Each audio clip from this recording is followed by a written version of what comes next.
Kevin, the bird who knew too much. In a small, quiet suburb, lived a parrot named Kevin. Kevin was an African grey parrot, which means he was incredibly smart, but he used his intelligence for one thing only: chaos.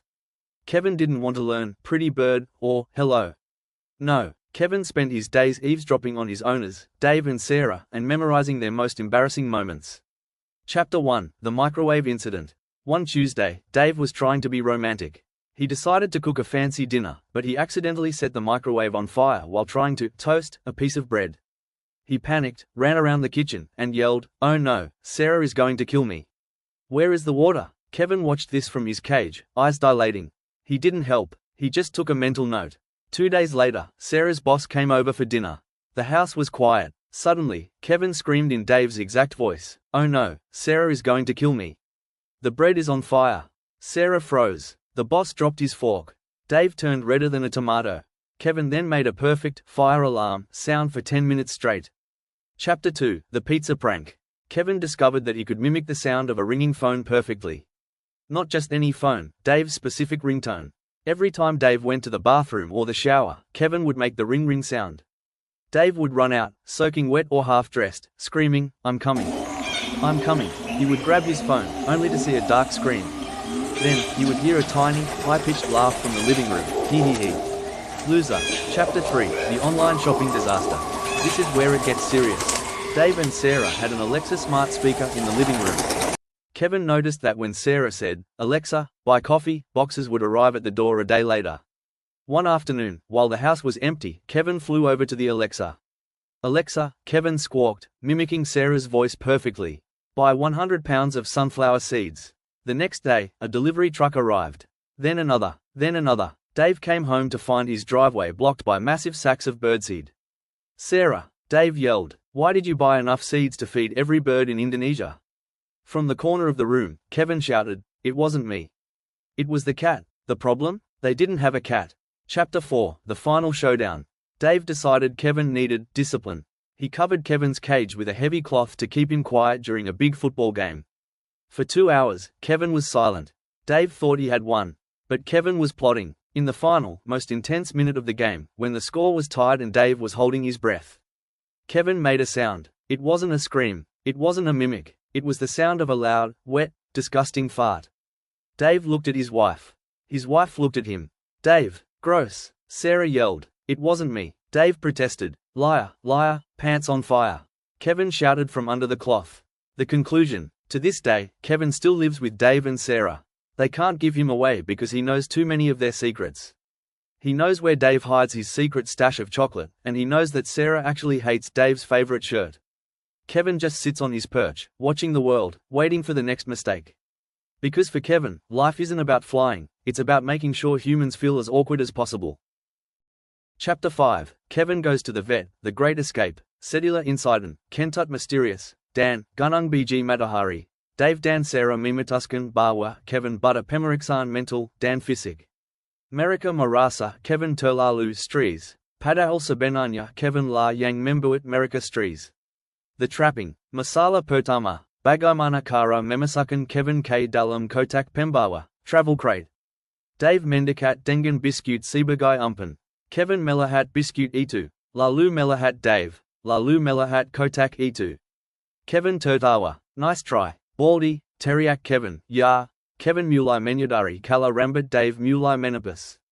Akhirnya, Sedila Keha Kejaran Selama 30 Menit Yang Melibatkan Dave Terpulset Kulit Pisang, Yang Enter Dari Mana Datingnya. Kevin Berhasil Ditangkap Menggunakan Handuk Mandi.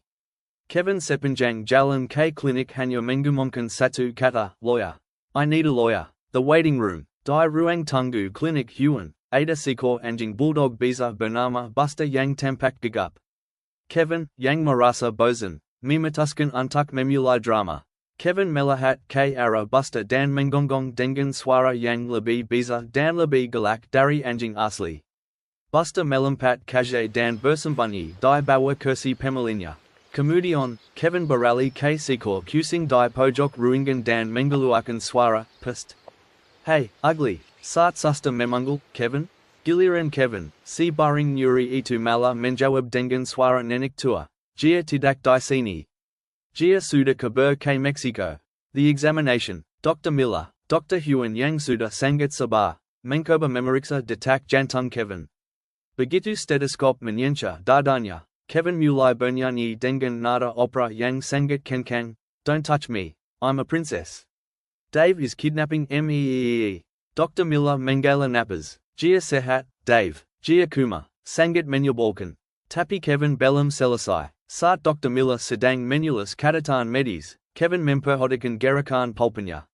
Tiba-tiba, Kevin Mengeluarkan Suara, Kriak. Boom, Yang Sangat Mirip Dengan Suara Lamari Jacha. Dr. Miller Kajay Sampai Melampat Dan Tinta Pulpanya Menkorat Selura Kertas Rekam Medis. The Revenge, Dalam Perjalanan Puling, Dave Merasa Menang Karina Berhasil Membawa Kevin K. Dr. Gia Menyalakan Radio Dan Ikut Bernyanyi. Kevin hanya diam, menetap keluar jendela dengan tatapan pena rencana. Begitu mereka sampai di garasi, Kevin membisikkan sesuatu yang membuat bulu kuduk Dave berdiri. I know your Wi-Fi password, Dave. Malam itu, Dave menemukan bahwa riwayat pencarian di komputer rumahnya pena dengan How to Cook a Human. Parrot Revolution 2026. Amazon, order 500 units of bubble wrap. The conclusion, for now, Kevin tidak pernah berubah. Gia tetap menjadi raja di rumah itu. Dr. Miller mengirimkan surat yang isinya sopan tapi tegas. Tolong, untuk pemeriksaan selanjutnya, bahwa Kevin luar Zoom saja. Kami masih memperbaiki trauma mental anjing bulldog kami. Alright, let's keep the chaos going in English. Get ready for the most stressful workday of Dave's life. Chapter 7, Kevin joins the Zoom meeting. After the pizza massacre, Dave decided he could no longer leave Kevin alone in the living room while he worked. He moved his home office to the spare bedroom and installed a heavy-duty lock. But Dave forgot one thing. Kevin doesn't need a key. Kevin has psychological warfare. The important meeting. It was Friday morning. Dave had a high-stakes Zoom meeting with the regional director, Mr. Sterling, a man who had never smiled in his entire life. Dave was up for a promotion. Everything must be perfect, Dave whispered to himself, adjusting his tie. Outside the door, he heard a faint sound. Scratch, scratch, scratch. Then, a tiny voice. Dave? I can smell your fear, Dave. Dave ignored it. He started the meeting. Good morning, Mr. Sterling. As you can see from my screen share, our quarterly profits are the breach. Suddenly, the door handle started to jiggle. Then, a metallic clink. Kevin had spent the last 3 hours unscrewing the hinge pins with a letter opener he stole on Monday. The door creaked open. Kevin didn't fly in. He sauntered in. He walked across the floor with the confidence of a CEO. Dave tried to stay calm. Ignore that, Mr. Sterling. Just a draft. The promotion. Kevin flew up and landed directly on Dave's webcam. On Mr. Sterling's screen, all he could see was a giant, blurry bird eyeball. What is the meaning of this? Mr. Sterling barked. Kevin shifted his voice. He didn't sound like Dave. He didn't sound like Sarah. He sounded exactly like Mr. Sterling's boss. Sterling, Kevin screamed. You're wearing a cheap suit. You're fired. Everybody gets a raise except Sterling. The Zoom chat went silent. Dave's co-workers started typing, OMG? Did Dave's bird just fire the director? The grand finale. Mr. Sterling was hyperventilating. Dave, remove that animal, immediately. Kevin leaned into the microphone and made the sound of a clogged toilet overflowing. It was so realistic that Dave's co-workers instinctively moved their laptops away from their laps. Then, for the finishing move, Kevin looked at the camera and said, by the way, Dave watches My Little Pony when he's sad. Check his browser history. Bye-bye, losers. Kevin then pressed the End Meeting for All button with his beak. The aftermath. Dave sat in total silence for 10 minutes. His career was over. His reputation was gone. He looked at Kevin. Kevin was calmly cleaning his feathers. Why? Dave whispered. Why do you hate me?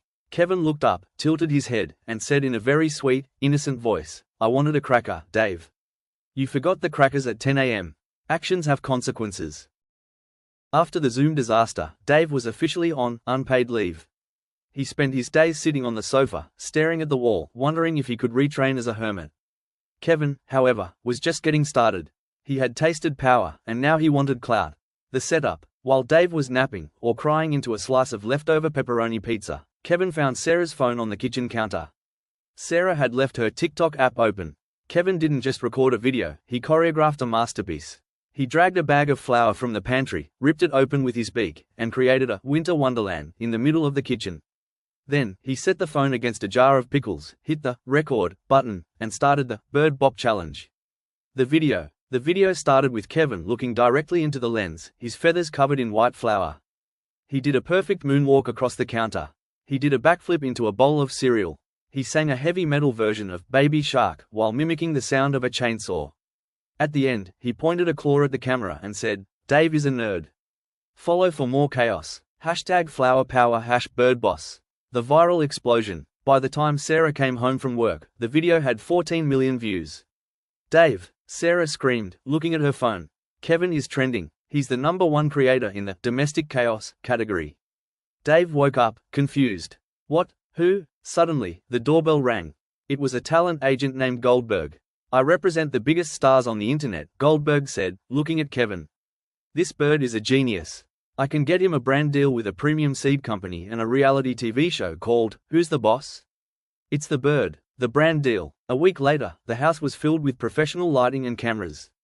Kevin was wearing a tiny, custom-made tuxedo. The sponsor was Golden Beak Luxury Seeds. Kevin's job was simple: eat a seed and look happy. But Kevin didn't like the script. When the director said, "Action," Kevin threw the luxury seeds at the camera crew like tiny yellow bullets. "This tastes like cardboard," Kevin screamed in the director's voice. "Get me the organic Brazil nuts or I'm walking." The live stream. To save the deal, Goldberg suggested a live stream. 50,000 people tuned in to watch Kevin interact with his fans. Someone in the comments asked, "Kevin, what's your secret to being so cool?" Kevin leaned into the high-def microphone and whispered, "The secret is, I have Dave's credit card number memorized. 4,532. 8,890. Dave dived across the room, screaming, "No." But it was too late. 50,000 people now knew Dave's financial secrets. The result: Dave had to cancel all his cards. Again, Sarah had to delete the TikTok app. But Kevin had a fan club. Every morning, dozens of fans would stand outside the house with signs that said, "Free Kevin" and "Kevin for President." Kevin would stand on the balcony, looking down at his subjects, and shout, "Vote for me. Free seeds for everyone. Taxes are for humans." Chapter 9: The Kidnapping, the worst mistake of their lives. One dark Tuesday night, two amateur burglars named Sticky Pete and Fast Eddie were scouting the neighborhood. They had heard rumors about a famous millionaire bird living at Dave's house. "Think about it, Eddie," Sticky Pete whispered. "We kidnap the bird, we get $1 million ransom from his TikTok fans. It's the perfect crime." The abduction. They crept through the kitchen window. The house was silent. They found Kevin's cage. Kevin wasn't sleeping, he was staring at them with one unblinking eye. "Don't make a sound, Birdie," Fast Eddie hissed, throwing a dark bag over the cage. Kevin didn't scream. He didn't fight. He just whispered in a creepy, demonic voice, "I hope you brought snacks, because I'm a very high-maintenance hostage." The hideout, 1 a.m., they took Kevin to a dusty basement in an abandoned warehouse. Sticky Pete sat down to write the ransom note. "Dear Dave," Pete wrote, "give us $500,000 or the bird gets it." Suddenly, Kevin started making a sound. It was the sound of a police siren. But not just one. It sounded like 10 police cars surrounding the building. "Cops!" Eddie screamed, diving under a table. "They tracked us. We're dead." They waited for 10 minutes. No police arrived. They looked at Kevin. Kevin was laughing. He, losers. I also do helicopters. Want to hear a helicopter?" The mental breakdown, 3 a.m. By 3 a.m., Pete and Eddie were exhausted. But Kevin was just getting started. "Hey, Pete," Kevin squawked. "Your shoelaces are untied. Also, Eddie, Pete told me he thinks you're the dumb one in this partnership. He said you couldn't rob a lemonade stand without getting lost." "Did you say that, Pete?" Eddie growled. "No, the bird is lying. He's a bird." Kevin didn't stop. He spent the next 2 hours mimicking Pete's voice saying mean things about Eddie, and then Eddie's voice saying mean things about Pete. By 5 a.m., the two kidnappers were having a full-blown fistfight in the middle of the basement. The ransom call, 7 a.m., Sticky Pete, crying and covered in bruises, finally called Dave. "Listen, Dave, we have your bird. Give us $500,000 or I'll give you $10, Dave interrupted, sounding very sleepy. "What, only $10? This is a kidnapping." "No," Dave said calmly. "It's a vacation for me. Keep him for a week. In fact, I'll pay you $1,000 if you keep him until next Christmas." From the background, Pete heard Kevin scream, "Alexa, order 500 pounds of glitter to this basement." The return. At 8 a.m., Dave heard a loud thud on his front porch. He opened the door. There was Kevin, sitting in his cage, looking very proud. Next to him was a basket of muffins and a handwritten note from the kidnappers. Please take him back. We are sorry. We have joined a monastery to find peace. Pete is moving to another country. Eddie is in therapy. Here are some muffins. Please don't call the cops, just keep the bird away from US. Kevin looked at Dave and winked. The muffins are a bit dry, Dave. Next time, tell them to get blueberry. Chapter 10. Kevin the Grandmaster, the chess mess. After the kidnapping fiasco, Dave decided Kevin needed a quiet hobby to keep his brain busy. No more TikTok, no more fake police sirens, and definitely no more ransom notes. Dave pulled out an old wooden chess set. Look, Kevin, Dave said, pointing at the pieces. This is a game of strategy. It's silent. It's dignified. It's for geniuses. The prodigy. Kevin tilted his head. He watched Dave play a few games against a computer. By the third game, Kevin started making a new sound. Checkmate, loser. Dave laughed. Sure, Kevin, you don't even know how a knight moves. Kevin hopped onto the board. With his beak, he moved a pawn to e4. Then, he looked at Dave and whispered, your move, Baldy. Don't embarrass yourself. The tournament. Dave, thinking he could make some quick money, signed Kevin up for the National Amateur Chess Open. He put a tiny pair of glasses on Kevin and a sign that said, The Oracle. The opponent was a 12-year-old child prodigy named Timmy. Timmy was a genius. He had won 10 tournaments in a row. I'm playing a bird? Timmy asked, confused. He's a very focused bird, Dave lied, sweating. The psychological war. The game began. Timmy moved his queen. Kevin didn't move a piece. Instead, Kevin started mimicking the sound of Timmy's mum's voice. Timmy, did you brush your teeth? Timmy, why is your room so messy? Timmy shook his head, trying to concentrate. Kevin then leaned in close and whispered, I can see your cards, Timmy. Oh wait, this is chess. I can see your soul, Timmy. The illegal move. Timmy was sweating. The clock was ticking. Kevin was winning. Suddenly, Kevin realized he was bored. He didn't want to play dignified chess anymore. He wanted chaos. When Timmy reached out to move his rook, Kevin leaned forward and ate the rook. Hey, Timmy screamed. He ate my piece. Referee, the bird ate my rook. The referee ran over. Is this true, Kevin? Kevin looked the referee in the eye, swallowed loudly, and said in a perfect imitation of Timmy's voice, I ate it because I was hungry. I'm a bad boy. The referee gasped. Timmy, you can't eat the pieces and then blame the bird. You're disqualified. The grand prize. Kevin was declared the winner of the Amateur Open. He was awarded a giant golden trophy and a check for $5,000.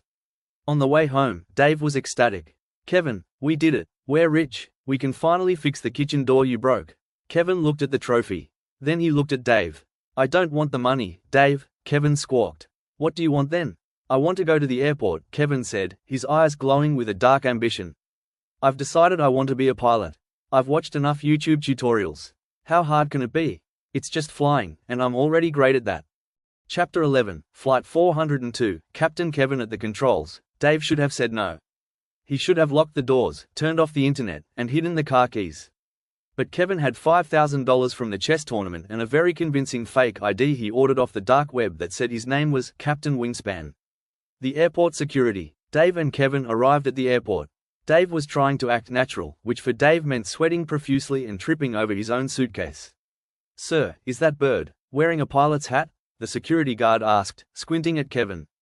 Kevin didn't blink. He looked at the guard's badge and said in a perfect, commanding voice, Officer Johnson, your shoelace is untied, and your supervisor told me your coffee smells like old socks. Move aside. I have a 747 to catch. The guard was so confused and insulted that he just let him through. The cockpit breach. They weren't supposed to be in the cockpit. They were supposed to be in seats 14A and 14B.